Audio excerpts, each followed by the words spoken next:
Welcome to John's Tarot, Vacation Edition. This week I'm going to post some older videos I had from the past, some of the old John's Tarot before I took it all down. This video I have up here is on will be on the 1952 Washington UFO flap. This was my first attempt at using a proper film editor. And I went through a lot of I went through a lot of effort in order to develop the story, and it came out all right. Some of the camera work is not as good as what I'm doing today, but it came out all right. I will be on vacation for the next couple of weeks, so I'm going to post this one, and then next week I'll post another one, and you'll be able to view them on YouTube. I have been really frustrated with our current political situation, and any enlightened individual can see why. And I'm just going to leave it at that. I just feel kind of empty, and I didn't post last week because of that. I just kind of feel empty. I don't have anything I want to put in there. So I'm going to take a little time to spiritually refill myself. I will leave a couple of links to a couple of tarot readers who I like. One is Nick at, I forget what she has it. I'll list them down there. Nick and Marianne. And I will put links to them on the next couple of podcasts. So go out there and take a look. These are really good podcasters. They're really good tarot readers, psychics, and they have a really good interest. Funny enough, though, they're both out of the country, and they don't have the concerns that podcasters in this country currently have. And that's one of the things that's kind of bothering me a little bit. So I hope you enjoyed this video today on the UFOs, and have a good time, and I'll see you on my travels. I'll post up on YouTube. You'll be able to find me there. So I will also post, though, on my on my audio. I will be posting on my audio. And so have a good week, and I will see you when I return. And I will post, there will be something posted for next week, so there's something up there. So enjoy the video. I hope you enjoyed this one as a pretty good detailed examination of the 1952 UFO flap. And then what I do is I use some tarot reading to interpret what's behind the scenes, what was never put in there, put my own twist on it. So you have a great week. Be careful, be cool, be kind, and remember, have strength, find faith, and I will talk to you in a couple of weeks. Bye-bye. Suspend your disbelief, your rational, analytic mind, just for a minute, just for the length of this podcast. What if all I am about to tell you is the truth? What if the information you will be provided is from a divine source? Just for this time, I am your Axis Mundi. Consider this podcast your channel, your second opinion. When I do a reading, something larger than myself is working through me. So ask what you wish. This is your channel, your doorway to the divine. Welcome to John's Tarot Podcast. I would like to thank my listeners from, surprisingly, all around the world. I have listeners from North Hollywood, Phoenix, Arizona, Naples, Florida, Germany, Main House, Phoenix, Alabama, Carlsbad, New Mexico, San Diego, California, North Hollywood, Singapore, Montreal, Quebec, Lichtenfield, Ohio, Smith Station, Alabama, Costa Mesa, California, Portland, Oregon, Toronto, Ontario, Montreal, Nuevo Leon, Whittier, California, Murfreesboro, Tennessee, Lake Forest, California, Landing, New Jersey, San Clemente, California. I want to welcome you, one and all. This week we're going to take a look at the great Washington UFO flap of 1952. This is our opportunity to use the tarot to pierce both time and space and take a look back into that era and what happened, and to use the tarot to help interpret the events of that day. In 1952, in the 1940s, there was a lot of UFO activity, a great deal of UFO activity. We have things like, I'll have it written down, the Gorman dogfight, the Childs-Whitton UFO encounter, the green fireballs of New Mexico, but there were simply UFOs all over the country during that period of time. Portland, Oregon, Idaho, New Jersey, New Mexico, Kentucky, Florida. They were all over the country from 47, especially from 47 and culminating in 1952. What we're going to do, again, like I said, is use the tarot to look inside this. I'm going to review a little bit of the history, and I'm going to review some of the main players we had going on here. It's interesting, as I did the research on this, how they viewed it at the time. Well, they were looking at interplanetary visitors, interplanetary vehicles, whereas I think today we look at intergalactic people from other star systems. So we're going to take a look, and we're going to start. Most of the material I got was just off of Wikipedia. So we're going to take the information, I'm going to do the story, I'm going to illuminate the people, and then we're going to do tarot along the way to look inside these situations, things that weren't generally known at that time, and there's no other way to get this information than through the tarot. So let's begin with the story. What happened on the weekend of July 19th through the 20th, and also July 26th through 27th. Let's begin. 1952 Washington, D.C. UFO incident. The 1952 Washington, D.C. UFO incident, also known as the Washington Flap or the invasion of Washington, was a series of unidentified object reports from July 12th to 29th, 1952, over Washington, D.C. The most publicized sightings took place on consecutive weekends, July 19th and 20th and July 26th and 27th. Events of July 19th. At 11:40 p.m. on Saturday, July 19th, 1952, Edward Nugent, an air traffic controller at Washington National Airport, today Ronald Reagan Airport, spotted several objects on his radar. The objects were located 15 miles south-southwest of the city. No known aircraft were in the area, and the objects were not following any established flight paths. Nugent's superior, Harry Barnes, a senior air traffic controller at the airport, watched the objects on Nugent's radar scope. He later wrote, "We knew immediately that a very strange situation existed. Their movements were completely radical compared to those of ordinary aircraft." Barnes had two controllers check Nugent's radar. They found it was working normally. Barnes then called National Airport's radar-equipped control tower. The controllers there, Howard Crocklin and Joe Zacco, said that they also had unidentified blips on their radar screen and saw hovering bright light in the sky, which departed with incredible speed. Crocklin asked Zacco, "Did you see that? What the hell is that?" At this point, other objects appeared in all sectors of the radar scope. When they moved over the White House and United States Capitol, Barnes called Andrews Air Force Base, located 10 miles from the National Airport. Although Andrews reported they had no unusual objects on their radar, an airman soon called the base's control tower to report the sightings of a strange object. Airman William Brady, who was in the tower, then saw an object which appeared to be like an orange ball of fire, trailing a tail. It was unlike anything I'd ever seen before. As Brady tried to alert other personnel in the tower, the strange objects took off at an unbelievable speed. On one of the airport's runways, S.C. Pierman, a Capital Airlines pilot, was waiting in the cockpit of his DC-4 for permission to take off. After spotting what he believed to be a meteor, he was told that the control tower's radar had detected unknown objects closing in on his position. Pierman observed 6 objects, white, tailless, fast-moving lights, over a 14-minute period.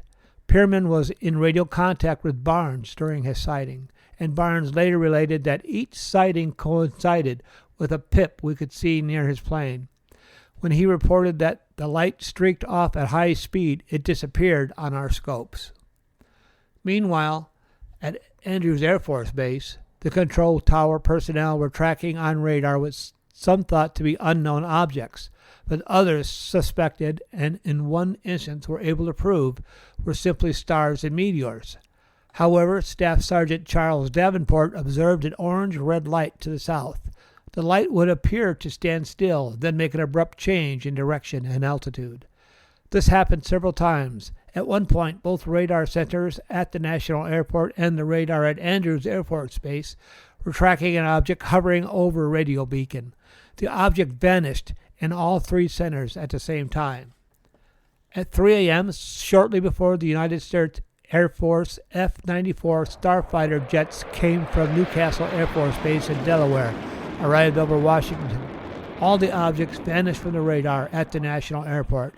However, when the jets ran low on fuel and left, the objects returned, which convinced Barnes that the UFOs were monitoring the radio traffic and behaving accordingly. The objects were last detected by radar at 5:30 a.m.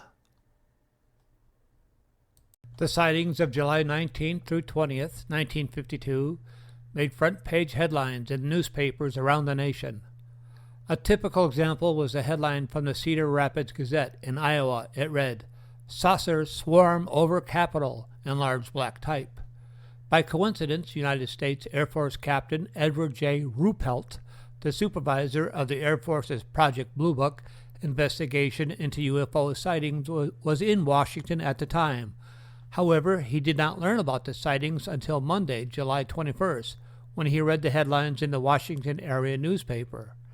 After talking with intelligence officers at the Pentagon about the sightings, Ruppelt spent several hours trying to obtain a staff car so he could travel around Washington to investigate the sightings, but was refused as only generals and senior colonels could use staff cars. He was told he could rent a taxicab with his own money. By this point, Ruppelt was so frustrated that he left Washington and flew back to Blue Book headquarters at Wright-Patterson Air Force Base in Dayton, Ohio. Upon returning to Dayton, Ruppelt spoke with an Air Force radar specialist, Captain Roy James, who felt that unusual weather conditions could have caused the unknown radar targets. Let's start with Edward Ruppelt. Born July 17, 1923. He was a United States officer, probably best known for his involvement in Project Blue Book, a formal government study of unidentified flying objects. He is generally credited with coining the term unidentified flying objects to replace the term flying saucers. Ruppelt was the director of Project Grudge from 1951 until it became Project Blue Book in March 1952. He remained with Blue Book until late 1953. UFO researcher Jerome Clark writes, "Most observers of Blue Book agree that Ruppelt's years comprise the project's golden age, when investigations were most capably directed and conducted. Ruppelt was open-minded about UFOs, and his investigations were not known, as Grudge's were, for force-fitting explanations on the case. During World War II, he had served as a bombardier and radar operator. He flew missions over India, China, and the Pacific with the original B-29 wing.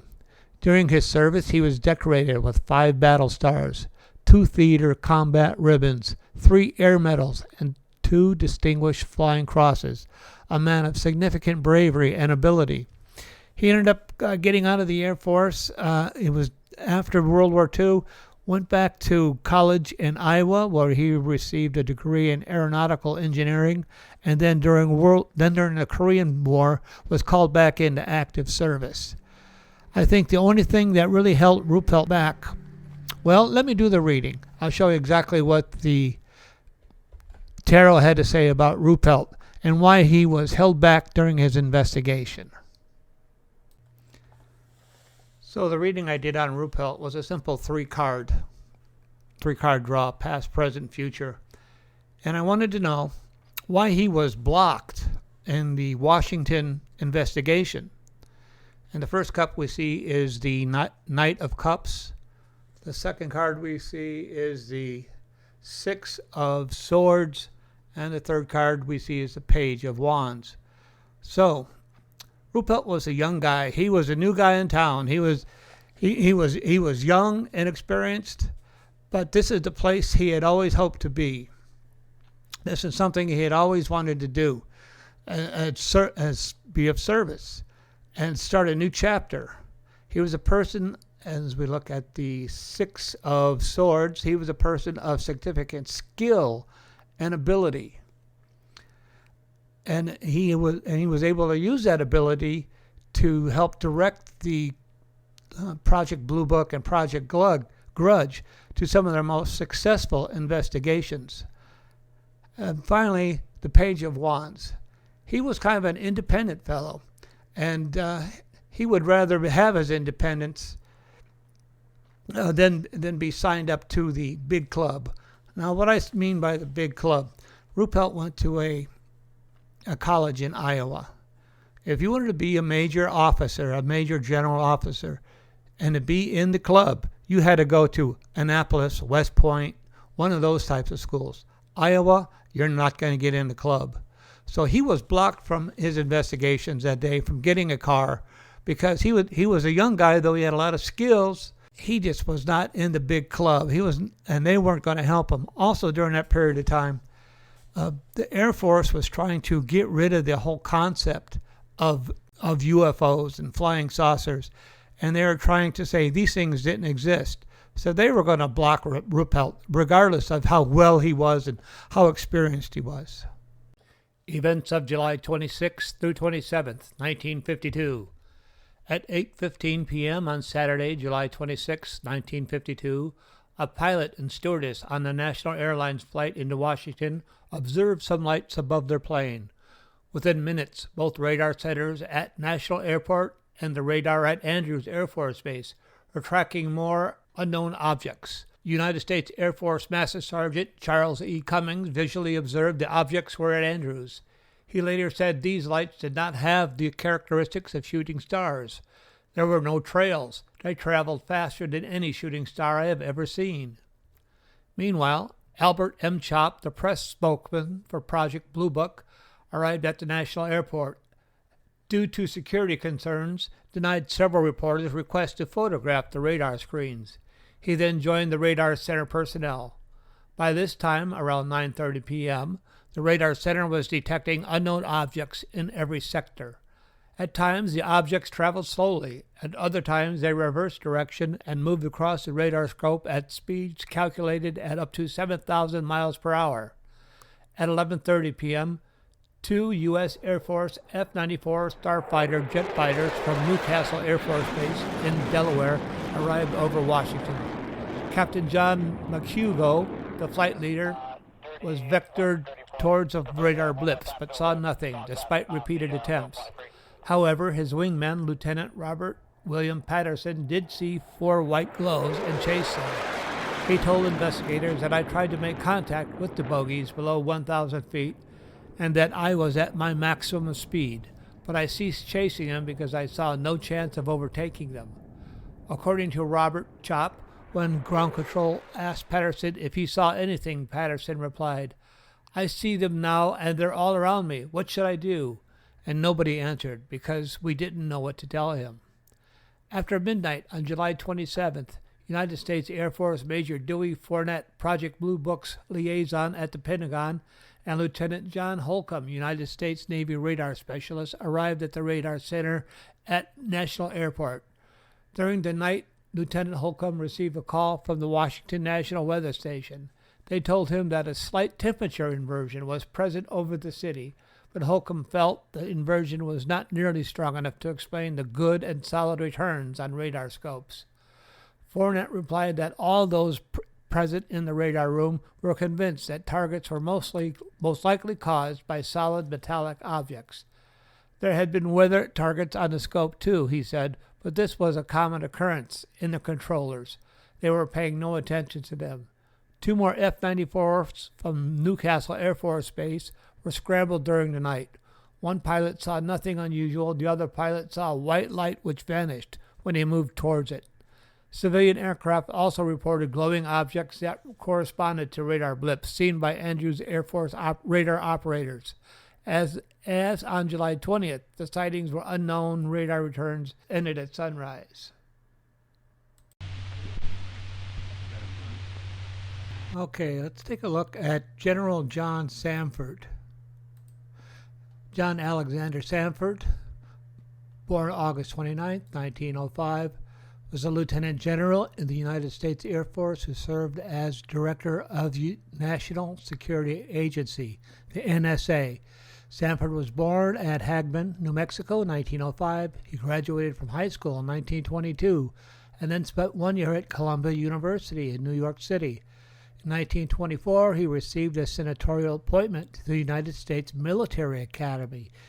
He was a company man. He graduated in 1928, 131st, and a command pilot. Sanford was next assigned to Fort Crockett, located in Galveston, Texas. In 1930, he returned to Kelly Field, where he served as a flying instructor. 1934, he was ordered to an engineering and armament school at Chanute Field, Illinois. From 1935 until 1942, he held various assignments in Panama, Virginia, Louisiana, and Florida. Sanford was Assistant Chief of Staff, G1 Headquarters, 3rd Air Force in Tampa, Florida, when appointed Chief of Staff to the 8th Air Force Composite Command located in North Island. Lieutenant General Sanford in 1943, Sanford was appointed Deputy Chief of Staff of the 8th Air Force and later Chief of Staff of the 8th Bomber Command. So he had definite affiliation and knowledge of Foo Fighters with the 8th Bomber Command. In 1994, Sanford was promoted to Brigadier General and appointed Chief of Staff of the 8th Air Force. In October 1944, he was appointed Deputy Assistant Chief of Staff, A2 Headquarters, U.S. Army Forces. In 1947, Sanford was appointed commander of the 24th Composite Wing, which soon thereafter became the Antilles Air Division of the Caribbean Air Command. In 1949, Sanford was appointed Commandant of the Air Command and Staff School. He was promoted to Major General in 1950 and held a brief appointment as Commandant of the Air War College before being appointed Director of Intelligence for the United States Air Force. It was during Sanford's tenure as Director of Air Force Intelligence that Project Blue Book, which investigated unidentified flying objects, was started. On July 29, 1952, Sanford conducted a press conference at the Pentagon related to UFOs. Sanford was mentioned at the beginning of the 1956 UFO film, which examined the phenomena of unidentified flying objects. Sanford served as Vice Director of the National Security Agency from June to August 1956. In November, Sanford was appointed Director of the NSA and promoted to Lieutenant General. He held this post until his retirement on June 23, 1960. His successor was as NSA Director was Admiral Lawrence H. Frost. He died on November 20, 1968 in Washington, D.C. General Sanford had quite a career, and he was definitely in the corporation. And he was groomed and brought up, and he was definitely read into everything that was going on. This was a highly experienced and dedicated man. Just look at this guy's picture. This is a guy who knows how to keep a secret and will not put up with any bullshit. Let's see what's in the reading. Question 3. As a yes or no, was General John Sanford aware of the identity of these visitors, aware of the identity of these things flying over the Washington? We need to be very careful with this question. It was a yes or no. Sanford had been around for a long time. He was managing a bomber wing in Europe, and he is a decorated soldier. And as a person like that, he had been read. Many people say, "Oh, he wasn't read into the program." The hell, he wasn't. World War II, supervising bomber squadrons. He was well aware of the Foo Fighters, which were surrounding many of our airplanes, which were reported by the pilots. We have, for a yes or no, was he aware of the identification of who these people were? Yes or no? Page of Wands, 7 of Wands, 5 of Swords. What I have here, 7 of Swords, the Lovers, and the Ace of Swords. So, mostly knows. He wasn't aware of the identity. We're not aware of the identity today, but he was definitely aware of the presence. Okay, let's take a look at the post-incident press conference with General Sanford and Donald Kehoe. I am here to discuss the so-called flying saucers. The Air Force interest in this problem has been due to our feeling of an obligation to identify and analyze to the best of our ability anything in the air that may have the possibility of threat or menace to the United States. In pursuit of this obligation, since 1947, we have received and analyzed between 1,000 and 2,000 reports that have come to us from all kinds of sources. Of this great mass of reports, we have been able adequately to explain the great bulk of them, explain them to our own satisfaction. We've been able to explain them as hoaxes, as erroneously identified friendly aircraft, as meteorological or electronic phenomena, or as light aberrations. However, there have been a certain percentage of this volume of reports that have been made by credible observers of relatively incredible things. It is this group of observations that we now are attempting to resolve. Our basic difficulty in dealing with these is that there is no measurement of them that makes it possible for us to put them in any pattern that would be profitable for a deliberate, custom sort of analysis to take the next step. We have, as of date, come to only one firm conclusion with respect to this remaining percentage, and that is that it does not contain any pattern of purpose or of consistency that we can relate with to any conceivable threat to the United States.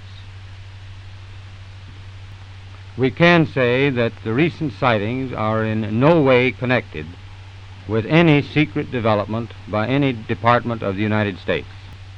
We can say that the recent sightings are in no way connected with any secret development by any agency of the United States. Watch me for the signal there, sir. Start. Major Kehoe, as author of the book Flying Saucers Are Real, what is your opinion of these new sightings of unidentified objects? With all due respect to the Air Force, I believe that some of them will prove to be of interplanetary origin. During a 3-year investigation, I found that many pilots have described objects of substance and high speed. One case, pilots reported their plane was buffeted by an object which passed them at 500 miles an hour. Obviously, this was a solid object, and I believe it was from outer space. Our last player in this little drama is Robert Edward Kehoe, born June 20th, 1897, and expired November 29th, 1988. He was an American Marine Corps naval aviator and writer of many aviation articles and stories in a variety of leading publications. Kehoe was born and raised in Ottumwa, Iowa. Upon receiving his B.S. degree from the United States Naval Academy in 1919, he was commissioned as a second lieutenant in the United States Marine Corps. Pretty good accomplishment. In 1922, his arm was injured during an airplane crash in Guam. During his long convalescence, Kehoe began writing as a hobby. He eventually returned to active duty, but the injury gave Kehoe such persistent trouble, and as a result, he retired from the Marines in 1923. Kehoe returned to active duty during World War II in the Naval Aviation Training Division before retiring again at the rank of major. Kehoe was already a well-established author, with numerous appearances in the pulp magazines of the 1920s and 30s. Four of his short stories were printed in Weird Tales, one of the most prestigious of the pulps. At this time, Kehoe had also been writing for a magazine called True Magazine, and he did the original article in True Magazine on May 1949 about flying saucers are real. The article went viral, to use a term that we would use today. It went nationwide and caught such attention in the country you couldn't believe it, and he received instant fame. He again turned that into a book, and that was published in 1950. That's what made him so famous. That's why he appeared on the stand right after John Sanford. Let's take a look at what Ruppelt said about Keogh in an article he wrote later on in the 50s, 1955. Ruppelt said, the article opened with a hard punch.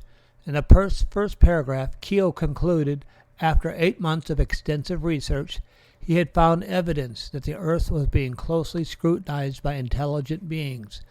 Their vehicles were the so-called flying saucers. Then he proceeded to prove his point. His argument was built around three classics: the Mantell, the Childs Whitton, and Gorman incidents. He took each sighting, detailed the facts, ripped off the official Air Force conclusion to shreds, and presented his own analysis. He threw in varied assortment of technical facts that gave the article a distinct authoritarian flavor. This, combined with the fact that True had the name for printing the truth, hit the reading public like an 8-inch howitzer. Hours after it appeared in the subscriber's mailbox and on the newsstands, radio and TV commentators and newspapers were giving it big play. UFOs were back in business to stay. True was in business too.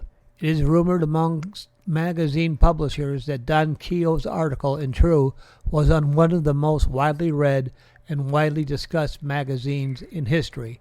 That's from Captain Edward Rupert, Chief of Air Force Project Blue Book, the report on unidentified flying objects, 1956. So let's take a look at what the Tarot had to say about Keogh's role in this. It's a reading on Donald Edward Keogh. Donald Edward Keogh, we've got to remember, this was the first UFO researcher. People who followed behind him were people like Richard Dolan, Luis Elizondo, and many others. And they owe everything to him. And my question regarding him was Mr. Keogh's observations accurate? And this is what the Tarot told me. You know, there is Mr. Keogh. He is the fool. He is young and naive, although he wasn't that young. He was the first researcher, and he didn't know what was ahead of him when he released that article in True magazine, and then later a book. I also included links to the online books for these if you want to continue your research. Online books on YouTube.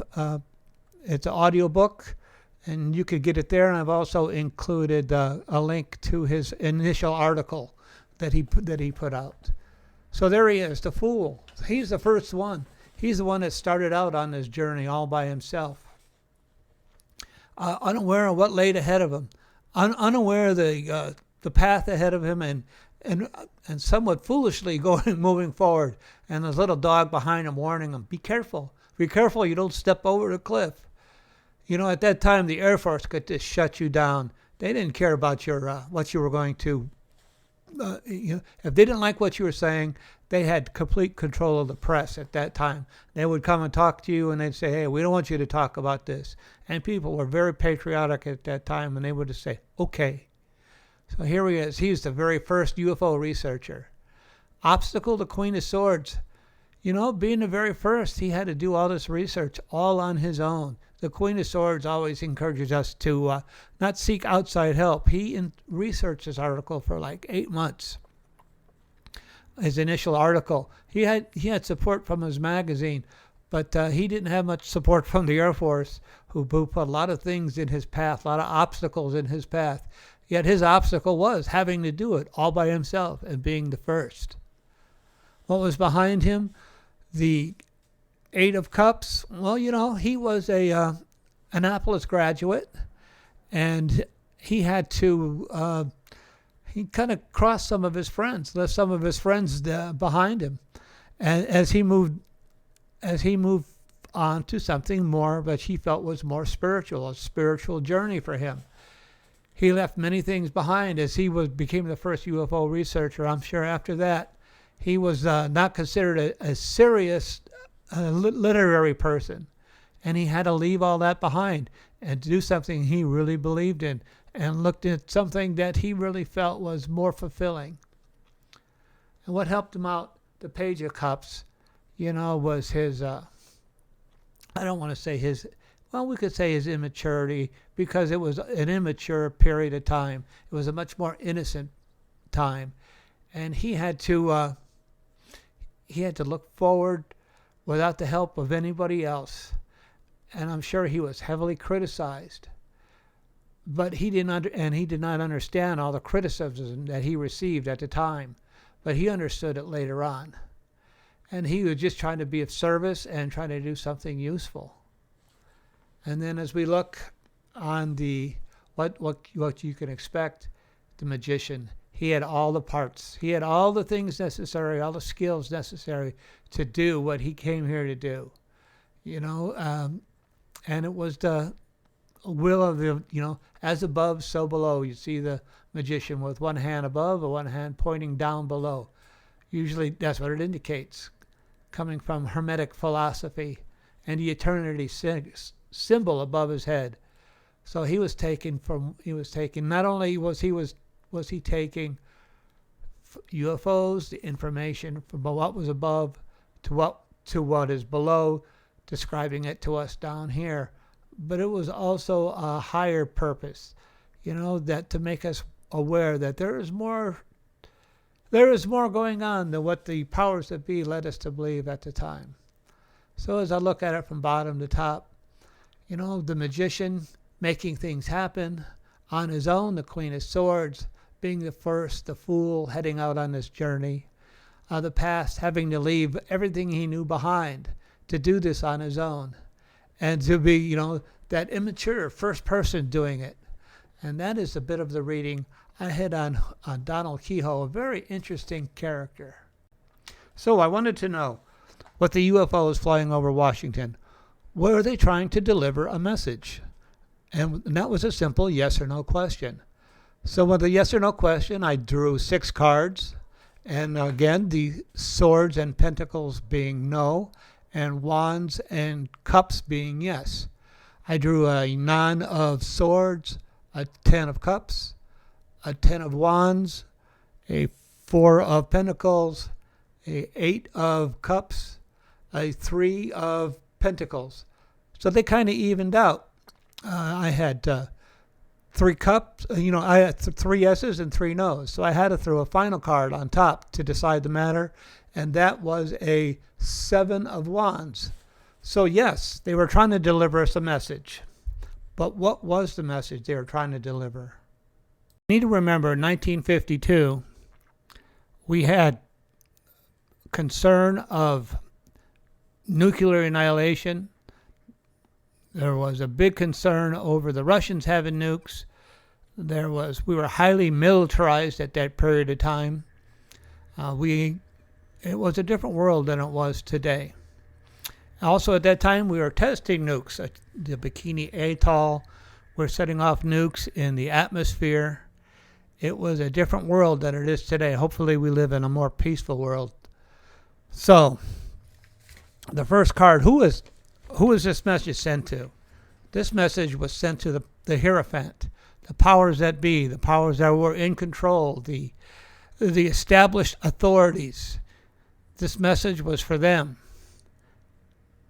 And in relation to what they're doing, the UFOs are saying the things that you are doing are destroying, they're bringing death, they're bringing and there needs to be some radical change in regards to what you're doing.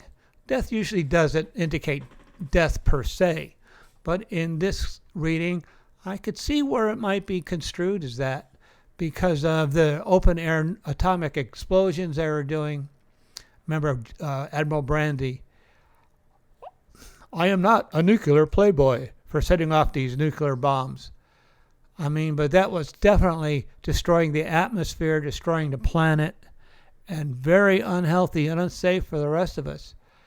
And they're trying to tell them to change. The UFOs, as a result of doing this, we need to make some change. Change in what you're doing to let go of the old and make way for the new. Then we look at the goal. They're talking about the Empress is definitely the Earth Mother, the planet. She has the stars in her crown, which refer to her connection to the the cosmos above, the universe, the galaxy. You see the trees in the background. Her close connection to the Earth, to the planet. And that's why they're really concerned about what's going on and what the powers that be were doing to the planet, especially with regards to nukes at the time. I hate to get on that over and over. And there are other things that the powers that be we're still having problems with. We're still dealing with pollution, water pollution, air pollution. These things weren't really known at that time, but they could also be referred to with the death card, the problems that are being caused. And we need to, and they're telling us to take care of the planet, to take care of the earth, to take care of our resources, our water, our trees. And then we look at the Knight of Cups. To achieve the goal, this is where we live. This is where we always want to be. This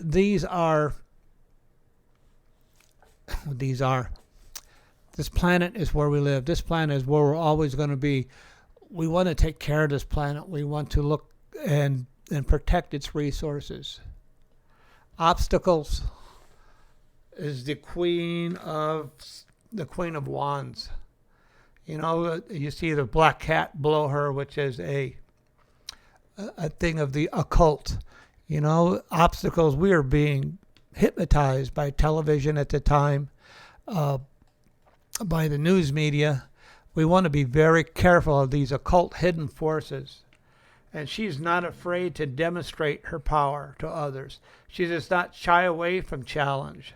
Stays fiercely determined, focused on goals, while being friendly and optimistic with those around her. She needs to be bold and courageous in her undertakings, leaving fear behind and focusing on achieving your goals positively. That is the obstacle for us, the obstacle of the people at the time. And then as we look at the final outcome, or what they said, the advice, it advises us to come together. We see the Three of Cups, body, mind, and spirit coming together, friends coming together, people uniting as one person, people uniting under one goal. This is the message you're trying to deliver. We need to come together to achieve the goal of protecting the planet from some of our people who are, the people in Washington at that time and maybe today, and what they're doing. This is a typical message I always hear from UFOs, to look after our planet. And it was the same message they were delivering today as they were delivering at that time. And it seems like a reasonable message to me as we move forward into our current life and our current situations. And this concludes our investigation into the 1952 UFO flap. So at this point, I would like to return you to your analytic mind, return you to your normal state of consciousness. At this point, you could take the blue pill and wake up in your own bed and believe whatever it is you want to believe. Or you could take the red pill and join me next week and find out just how deep the rabbit hole goes. So until next week, I hope to see you all again, and I hope you enjoyed the little presentation. All right, have a great day and have a great week. Bye-bye.